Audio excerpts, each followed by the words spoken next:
Ever since 2018, I haven't missed a season of the Pennsylvania Renaissance Fair. However, I was getting a little busy and I really wanted to visit Maryland or another fair because I felt I knew the Shire too well. I ended up doing research to climb my mind, I went back to Cape May, and that was all the travel money spent. Instead, I want to talk about something interesting in relation between some major theme parks and Renaissance fairs. The results up next.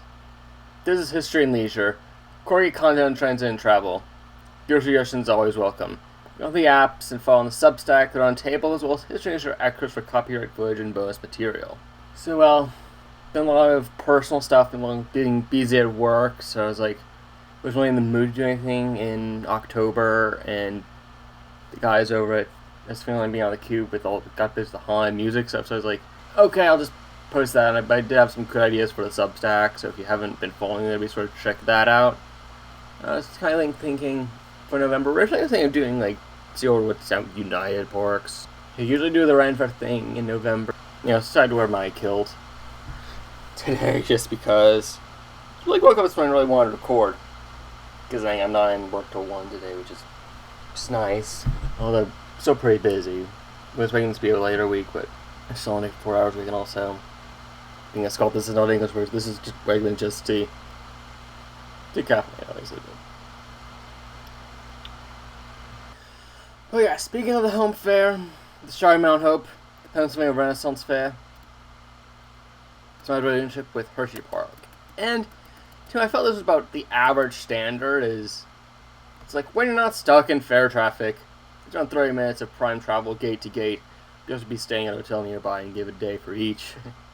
So this has some higher priority fairs. One I find that is key is the Bristol Ren Fair over the Illinois border, but not quite Kenosha. The fair is more centered around the 4th of July time frame as opposed to the fall. Only 18 minutes down I-94 and I-40 when you hit Six Flags Great American Gurney. An idea for the C&M subdivision, which currently has all the northern routes that go north of Chicago for Amtrak, use that to reach Milwaukee and eventually Twin Cities and beyond. And I just think that for the town of Russell, it would be over the border in Wisconsin, just because it's kind of a little swampy there on maps. I think they'd probably likely truncate at Wadsworth. It's actually a decent site with a bridge over a pond, which I'm sure is beautiful on nice summer days and have some cool stages from videos I've seen. Chicagolanders, you have a must-visit fair for any circuit rider or enthusiast. Continuing on the route of the Borealis into Minneapolis for the Minnesota Renaissance from the suburb of Shakopee, the exact same as Valley Fair. Because I believe this is the closest between a park and a Ren Fair, around 15 minutes lot to lot. This fair actually has a Friday public day in addition to Labor Day. I think PA dropped the latter after 2020 or 2021. Since I know PA opened on Labor Day weekend in 2020 because of the pandemic. They lost all their August hours and then added Halloween weekend in November 1st, which I could see why they would not want to do that because of the time change. I updated my Minneapolis St. Paul map recently. I built a junction station right next to the Ren Fair site so trains can commute to Mikado, as I always had, on a spur to Montgomery. Because it would probably make more sense to split in Northfield to go towards South Dakota or south to Kansas City or back east to get for trains to use Target Field instead of St. Paul Union Depot. Back east, one of Bristol's sister fairs and another flagship, New York and Tuxedo. Legoland, New York is located about 30 minutes north, which returns that standard. I know this one has a splendid gate that people use for thumbnails. There are some nice back roads Google recommends. Then right after that you're dumped on US 6 and you're reaching FEC.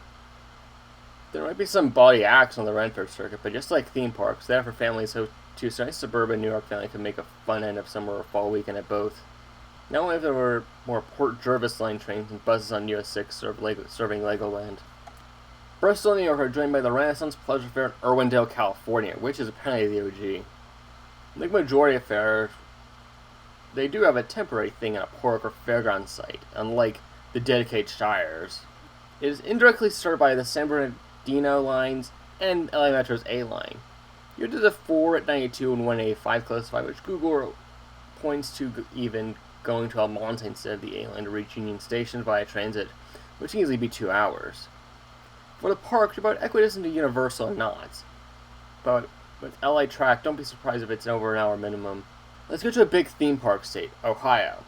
The state show fair sticks to this arbitrary 30-minute rule. You stay on I-71 basically the whole journey from Kings Island. Schedule similar to Pennsylvania and Maryland. Speaking of Maryland, also fits that 30-minute rule with Six Flags America. Although there are a lot of twists and turns from Omaha's fringe to the fringe of Annapolis. It's right next to the southern terminus of I-97.